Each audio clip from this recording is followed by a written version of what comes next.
పేరిట మీ అందరికీ షలోం. ఈరోజు దేవుని వాగ్దానము. యెహోవా, నేను నీతోనే మనవి చేయుచున్నాను. ఉదయమున నా ప్రార్థన నిన్ను ఎదుర్కొనును. 88వ సంకీర్తన 13వ వచనం. ప్రియులారా, ఈ దినము వాక్య ధ్యానములోనికి వెళ్లే ముందు తలలు వంచి చిన్న ప్రార్థన చేసుకుందాం. మహా పరిశుద్ధుడా, ప్రేమామయుడవైన మా తండ్రి, ఈ పరిశుద్ధ ఉదయ కాలమున మీ పాద సన్నిధికి వస్తున్నాం. ప్రభువా, నిశ్శబ్దముగా ఉన్న ఈ సమయములో మీ స్వరము మాకు వినిపించండి.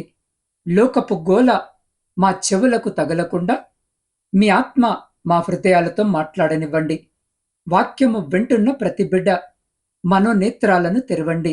బలహీనముగా ఉండి వాక్యము వింటున్నవారు బలము పొందుదురుగాక. నిరాశతో ఉన్నవారు నిరీక్షణ పొందుకొందుదురుగాక.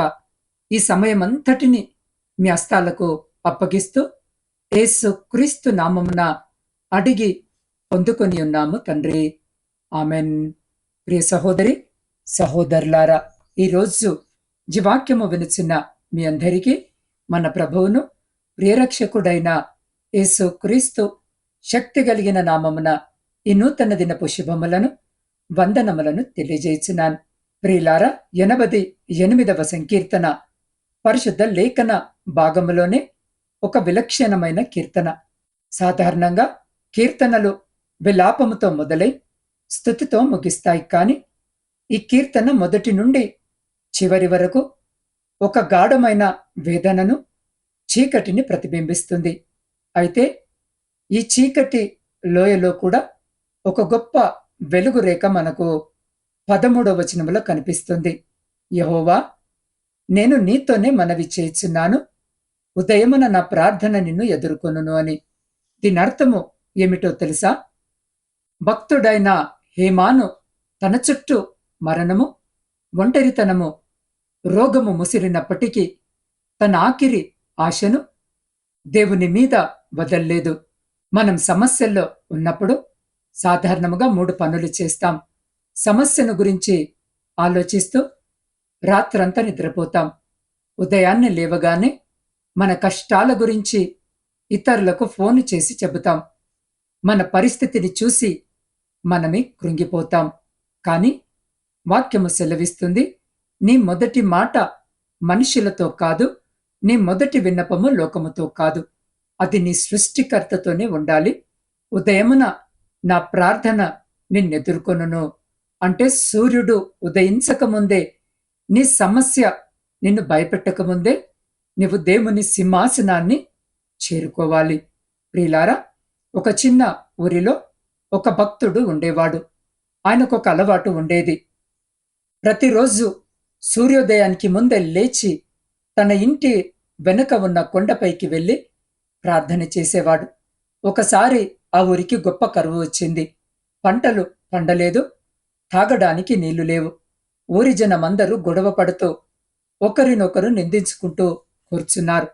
కాని ఆ భక్తుడు మాత్రం ప్రశాంతముగా ఉన్నాడు. ఒక వ్యక్తి ఆ భక్తుని దగ్గరికి వచ్చి అడిగాడు, అయ్యా, అందరము చనిపోయే స్థితిలో ఉన్నాము కదా, మరి నీవు ఎలా ఇంత ధైర్యంగా ఉన్నావు అని అడిగాడు. అప్పుడు ఆయన నవ్వి, మీరు సమస్యల వైపు చూస్తూ నిద్రపోతున్నారు, సమస్యలతోనే మేల్కొంటున్నారు. కాని నేను ఉదయాన్నే నా సమస్యల కంటే ముందే నా దేవుని ముఖాన్ని చూస్తున్నాను. సూర్యుడు రాకముందే నా ప్రార్థన దేవుని సింహాసనాన్ని చేరుతుంది. నన్ను సృష్టించినవాడు నన్ను వదిలేయడని నాకు తెలుసు అని అన్నాడు. కొద్ది రోజుల్లోనే వర్షాలు కురిశాయి. ఆ ఊరు రక్షించబడింది. ప్రియులారా, ఎప్పుడైతే మనము ఉదయాన్నే దేవునితో మన రోజును ప్రారంభిస్తామో అదే మన రోజంతా ఉండే ధైర్యాన్ని నిర్ణయిస్తుంది. అవును ప్రియులారా, మన ప్రార్థన, మన విన్నపములు, మన మొర దేవునికి మాత్రమే చెప్పాలి. ఆయన వినడము లేదని మనము ప్రార్థన ఆపొద్దు. ప్రార్థన చేస్తే దేవుడు ఖచ్చితముగా వింటాడు. ఆయన పరిస్థితులను మార్చగలడు. ఆయన మన యొక్క మొరకు జవాబిచ్చేవాడు. అయితే కొన్నిసార్లు మన ప్రార్థనకి జవాబు రాని పరిస్థితులు కూడా ఉండొచ్చు. ఎన్నో రోజుల నుండి ప్రార్థిస్తున్నా సరే అడిగింది పొందుకోలేని వారముగా ఉంటాము. అలాంటప్పుడు ఏమి జరుగుతుందిలే అని మనము ప్రార్థించడము ఆపొద్దు. మన సమస్యను, మనకు కావలసిన దాన్ని ఎవరి చెవిలో చెప్పొద్దు. వారు ఏ సహాయము చేయలేరు. బహుశా ఈరోజు ఈ వాక్యము వినిచిన్న నీవు ఈ పరిస్థితిని ఎదుర్కొంటున్నావేమో. ఎన్నో దినముల నుండి ప్రార్థిస్తున్నాను ఉద్యోగము కోసము, కాని ఉద్యోగము రావడం లేదు. ఎన్నో రోజుల నుండి ప్రార్థిస్తున్నాను నాకున్న అనారోగ్యము పోవాలని, కాని ఈ అనారోగ్యము ఎక్కువైపోయింది, తగ్గడము లేదు. ఎన్నో రోజుల నుండి ఈ యొక్క అప్పుల కూపములో నుండి బయటపడాలని దేవుని సన్నిధిలో మొరపెడుతున్నాను. అయినా నా దేవుడు నా మొర ఆలకించడం లేదు. నా కుటుంబము మారాలని, నా భర్త మారాలని, నా జీవితము మారాలని, నాకు వీసా రావాలని, నాకు అకామా రావాలని ప్రార్థిస్తున్నాను. కానీ ఎందుకు నాకు సమాధానము రావడము లేదు? ఎందుకు నా ప్రార్థన దేవుడు ఆలకించడము లేదు అని ఈరోజు ఈ వాక్యము వినుచున్న నీవు ఆశలు కోల్పోయిన స్థితిలో ఉన్నావేమో. ఇక దేవుని నుండి నాకు సహాయము అవసరము లేదు, మనుషుల సహాయము తీసుకుంటాను అన్న ఆలోచన చేస్తున్నావేమో. ఈరోజు భక్తుడు అంటున్నాడు, ఏది ఏమైనా ఎలాంటి పరిస్థితులు ఉన్నా నేను నా దేవునికి ప్రార్థిస్తాను అని అంటున్నాడు. ఈ కీర్తన ప్రారంభము నుండి మనము చూస్తే భక్తుడైన హేమాను ఎంతో శ్రమల్లో ఉన్నట్లుగా, మరణపు టంసులో ఉన్నట్లుగా, ఒంటరిగా ఏ సహాయము లేకుండా ఉన్నట్లుగా మనం అర్థము చేసుకోవచ్చు. అయినా సరే తన ప్రార్థనని అతను ఆపలేదు, వేరే ఎంపిక వెతుక్కోలేదు. అదే స్థానములో మనము ఉంటే ఎన్ని ప్రయత్నాలు ఈ లోకములో చేసేవారమో కదా. 1-2 సార్లు ప్రార్థన చేస్తాం, అది కూడా ఏదో నామమాత్రంగానే చేస్తాం. వెంటనే దైవజనులతో అంటాము, దేవుడు సమాధానము ఇవ్వలేదు బ్రదర్, నేనిక మందిరానికి రాను, నేను అనుకున్నది అవ్వనప్పుడు మందిరానికి ఎందుకు రావాలండి, ప్రార్థనలు ఎందుకు చేయాలి అన్నట్లుగా ప్రవర్తిస్తూ ఉంటాము. అనగా విసుగు, ఆవేదన, అనుకున్నది కాలేదు అనే అసహనము అన్ని మనలో కనపడుతుంటాయి. అలాంటి ఆలోచన మనలో ఉండొద్దు అని వాక్యము సెలవిస్తుంది. అబ్రహామునకు దేవుడు చెబుతాడు, నీవు ఒక్కగానొక్క కుమారుని నీవు దహన బలిగా సమర్పించాలి అని. వెంటనే అబ్రహాము బయలుదేరినప్పటికీ తనున్న ప్రాంతము నుండి దహన బలిని అర్పించే ఆ ప్రదేశమునకు వెళ్ళాలి అంటే 3 రోజుల ప్రయాణము కలిగి ఉన్నాడు. ఈ 3 రోజుల్లో అబ్రహాము ఎన్నిసార్లు దేవునికి మనవి చేసి ఉండొచ్చు. బయటకి చెప్పకపోయినా హృదయములో ఆయన ఈ పరిస్థితి నుండి తప్పించు ప్రభువా అని అడిగి ఉండవచ్చు. ఎంతైనా కన్న తండ్రి కదా, పైగా పుట్టక 100 సంవత్సరాలకు పుట్టాడు, అందులోనూ ఒకడు మాత్రమే కదా. వాక్యము కూడా సెలవిస్తుంది అబ్రహాము ఎంతగానో ప్రేమిస్తున్న కుమారుడు అని. అలాంటి అబ్రహాము ప్రార్థించకుండా, దేవుని అడగకుండా ఉంటాడా? అడిగినప్పటికీ దేవుడు మౌనముగా ఉన్నాడు, జవాబివ్వలేదు. దేవుడు అబ్రహామునకు ముందే చెప్పలేదు, ఇదిగో నీవు బలి ఇవ్వబోతుండగా అక్కడొక పొటేలు ఉంటుంది, నీ కుమారునికి బదులుగా ఆ పొటేలును బలిగా అర్పించు, నీవేమీ కంగారు పడవద్దు అని దేవుడెందుకు అబ్రహాముకు చెప్పలేదు? కొన్నిసార్లు దేవుడు తను చేసే కార్యాలను దాచిపెడతాడు, మనకు ఆశ్చర్యాన్ని కలుగజేస్తాడు.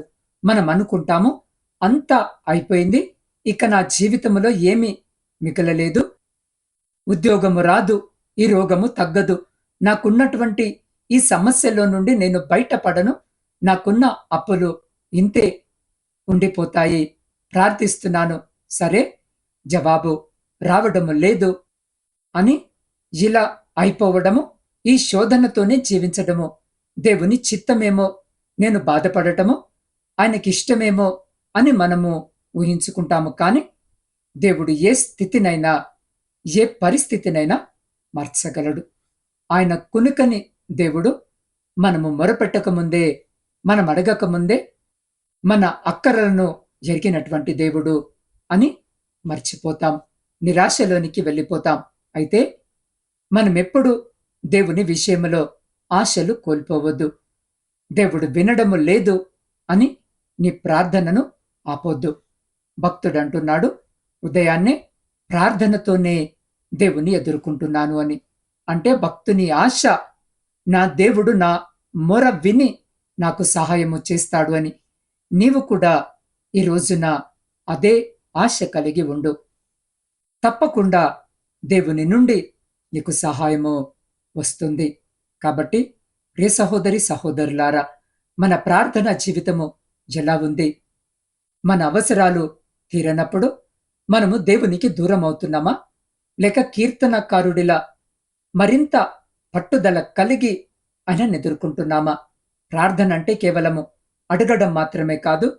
ప్రార్థన అంటే దేవుని ముఖాన్ని చూడటము. ఉదయకాలపు ప్రార్థనకు ఒక ప్రత్యేకమైన శక్తి ఉంది. లోకం ఇంకా నిద్రపోతున్నప్పుడు, ప్రకృతి నిశ్శబ్దముగా ఉన్నప్పుడు నీవు నీ దేవునితో గడిపే ఆ కొద్ది నిమిషాలు నీ రోజంతటిని మార్చేయగలవు. దేవుడు నీ ప్రార్థన వినడం లేదని అనుకోవద్దు. కీర్తనకారుడు చీకటిలో ఉండి కూడా ప్రార్థన చేశాడు. నీవు ఉన్న స్థితి ఏదైనా, అది అప్పుల బాధ కావచ్చు, అనారోగ్యము కావచ్చు, కుటుంబ సమస్యలు కావచ్చు, నీ ప్రార్థన దేవుని ఎదుర్కొనివ్వు. ఆయన నిశ్శబ్దము, ఆయన తిరస్కారము కాదు, అది నీ విశ్వాసానికి పరీక్ష. ఉదయకాలపు విన్నపము నీ జీవితములో అద్భుతాలను ఆరంభిస్తుంది. కాబట్టి ప్రియ సహోదరి సహోదరుడా, ఈ ఉదయకాలము మీలో ఎవరైతే ప్రభువా నేను ప్రార్థన చేస్తున్నాను కానీ జవాబు రావడం లేదు, నేను అలసిపోయాను అని అనుకుంటున్నారో వారు ఒక్కసారి మీ హృదయాలను దేవునికి ఈరోజు అప్పగించండి. బహుశా మీ ప్రార్థన సమయము మారిపోయిందేమో. లోకపు పన్నుల్లో పడి దేవునికిచ్చే ప్రథమ ఫలాన్ని మీరు కోల్పోతున్నారేమో. ఎవరైతే ఈరోజు ఒక నూతన తీర్మానము చేసుకోవాలని ఆశపడుతున్నారో, ప్రభువా రేపటి నుండి సూర్యోదయానికి ముందే నా గొంతు నీ సన్నిధిలో వినిపిస్తుంది. నా సమస్యలు నన్ను నిద్ర లేపడము కాదు, నేను స్తుతించాలనే ఆశ నన్ను నిద్ర లేపాలి అని అనుకునేవారు మీరున్న స్థానములోనే వీలైతే మోకరించి లేదా లేచి నిలబడి మీ హృదయం మీద మీ చేయి వేసుకోండి. విరిగి నలిగిన హృదయంతో ఆయన వైపు చూడండి. ఆయన మిమ్మల్ని ముట్టబోతున్నాడు. కాబట్టి మీరున్న స్థితిలోనే నాతో పాటు కొన్ని నిమిషాలు ఈ ప్రార్థనలో ఏకీభవించండి. పరిశుద్ధుడా, ప్రేమ నమ్మకము కలిగిన మా ప్రియ పరలోకపు పరమ తండ్రి, మీ జీవము కలిగిన మహోన్నతమైన నామమును బట్టి స్తుతులు స్తోత్రాలు వందనాలు. అద్భుతమైన రీతిగా నా తండ్రి ఇదిగో ఈ దినము మీ లేఖన భాగము ద్వారా మీరు మాతో మాట్లాడి మమ్మల్ని బలపరిచిన మీ గొప్ప ప్రేమను బట్టి నీకే కృతజ్ఞత వందనాలు. అయ్యా, ఈ వాక్యము విని మోకరించి నిలబడిన మీ బిడ్డలందరి కోసము ప్రార్థిస్తున్నాం. అయ్యా, వీరి తీర్మానాన్ని మీరు చూస్తున్నారు. ప్రభువా, వీరి ప్రార్థన జీవితంలో ఒక నూతన అధ్యాయము మొదలవ్వాలి. కీర్తనకారుడు అన్నట్టు ప్రతి ఉదయము వీరి మొర పరలోకాన్ని తాకాలి. ఎవరైతే చీకటిలో ఉన్నారో వారికి మీ వెలుగును ప్రసాదించండి. వీరి ప్రార్థనలు మిమ్మల్ని ఎదుర్కొన్నప్పుడు మీ ముఖ కాంతి వీరి మీద ప్రకాశింపజేయండి. నిద్ర లేవగానే భయము కాకుండా మీ వాగ్దానము వీరిని పలకరించునుగాక. ఈ రోజు నుండి వీరి గృహాల్లో ప్రార్థన ధూపము నిరంతరము మండునట్లు సహాయము చేయమని వేడుకుంటున్నాం. దేవా, ఈ దినము జన్మదిన వివాహ వార్షికోత్సవాలు జరుపుకొంచిన ప్రతి బిడ్డను వినూతన దయాకిరీటం చేత ఆశీర్వదించండి. దేవా, ఇతరత్ర శుభకార్యాలు జరిగించుకుంటున్న బిడ్డలను కూడా జ్ఞాపకము చేసుకుని సంతోషకరమైన కుటుంబ జీవితమును దయచేయమని వేడుకుంటున్నాం. శారీరక మానసిక బలహీనతలతో ఉన్న బిడ్డల కొరకు ప్రార్థిస్తున్నాం. ప్రాముఖ్యంగా క్యాన్సర్ వ్యాధి చేత బాధింపబడుతున్న బిడ్డల కొరకు ప్రార్థిస్తున్నాం. హృదయ సంబంధిత వ్యాధుల చేత బాధపడుతున్న బిడ్డల కొరకు ప్రార్థిస్తున్నాం. కిడ్నీ సంబంధిత వ్యాధుల చేత బాధపడుతున్న బిడ్డల కొరకు ప్రార్థిస్తున్నాం. అయా, మూర్ఛ వ్యాధితో బాధపడుతున్న బిడ్డల కొరకు ప్రార్థిస్తున్నాం. పక్షవాతముతో బాధపడుతున్న బిడ్డల కొరకు ప్రార్థిస్తున్నాం. అయా, అంధకార సంబంధమైన శక్తుల చేత పీడింపబడుతున్న బిడ్డల కొరకు ప్రార్థిస్తున్నాం. ఒంటరి తనముతో నలిగిపోతున్న బిడ్డల కొరకు ప్రార్థిస్తున్నాం. అయా, ఐసీలో ఉండి ఇదిగో ప్రాణాపాయ స్థితిలో ఉన్న బిడ్డల కొరకు ప్రార్థిస్తున్నాం. అయ్యా, కోమాలో ఉన్న బిడ్డల కొరకు ప్రార్థిస్తున్నాం. దేవ, ప్రతి విధమైన సమస్యతో బాధపడుతున్న బిడ్డలందరినీ ఈ దినము మీ పరిశుద్ధ పాదాల చింతకు తీసుకొని వస్తూ ఉండగా, మా కొరకు గాయపడిన మీ పరిశుద్ధమైన హస్తాన్ని బిడ్డలపై ఉంచి శీఘ్రమైన స్వస్థతను, మంచి ఆరోగ్యమును బిడ్డలకు దయచేయమని వేడుకుంటున్నాం. దేవ, ప్రపంచంలో శాంతిని, సమాధానాన్ని కలిగించండి. విడిపోయిన విచ్ఛిన్నమైన కుటుంబాలను తిరిగి కట్టండి. ప్రాముఖ్యంగా నా తండ్రి, ఇదిగో కుటుంబ పోషణకై కుటుంబాలను వదిలి పరాయి దేశములో నా తండ్రి కష్టపడి పని చేసుకోవడానికి వెళ్ళిన ప్రతి సహోదరి సహోదరుని మీ పాదాల చెంతకు తీసుకొని వస్తున్నాను. ఎంతో మంది బిడ్డలు వారున్న చోట నా తండ్రి ఇదిగో స్వేచ్ఛగా పని చేసుకున్నట్టు కావలసిన అకామాలు లేక, అనుమతులు లేక, కన్నీరు కారుస్తూ వేదనతో మీ సహాయం కొరకు మీ వైపు చూస్తూ ఉండగా, అయా లాంటి బిడ్డలను జ్ఞాపకం చేసుకోండి. అక్కడున్న అధికారులతో మాట్లాడి వారందరికీ అకామ వచ్చేలాగున కృప చూపండి. ఎంతమంది అయితే నా తండ్రి ఆ స్థలములో ఉండి వారి పై అధికారుల ద్వారా, వారి యజమానుల ద్వారా హింసింపబడుతున్నారో వారందరినీ ఈ దినము జ్ఞాపకము చేసుకోండి. వారి అధికారులతో, యజమానులతో మాట్లాడండి తండ్రి. నీ బిడ్డలను ప్రేమించలాగున వారి మనస్సులను మార్చమని వేడుకుంటున్నాం. బిడ్డల దేశంలో ఒంటరిగా ఉంటుండగా నా తండ్రి ఎలాంటి చెడు సహవాసాలకు బిడ్డలు గురి కాకుండా నా తండ్రి బిడ్డల చుట్టూ మీ కంచె వేసి వారిని, వారి కుటుంబాలను మీ కృపలో భద్రపరచమని వేడుకుంటున్నాం. దేవా, రీతిగానే ఈ నూతన దినము మరొక మారు నా ఆత్మీయ కుటుంబ సభ్యులందరినీ మీ పరిశుద్ధమైన పాదాల చెంతకు తీసుకొని వస్తుండగా బిడ్డలందరినీ జ్ఞాపకము చేసుకొని వారి ప్రతి ప్రార్థన విన్నపాన్ని మీరు ఆలకించి అంగీకరించి వారి ప్రతి న్యాయమైన కోరికకు మీరు సమాధానము దయచేసి మీరే ఘనత, మహిమ, ప్రభావాలు పొందమని మా ప్రభువును మీ ప్రియకుమారుడైన యేసు క్రీస్తు శక్తి కలిగిన నామమున ప్రార్థించి స్తుతించి అడిగి పొందుకొని ఉన్నాము తండ్రి. ఆమెన్.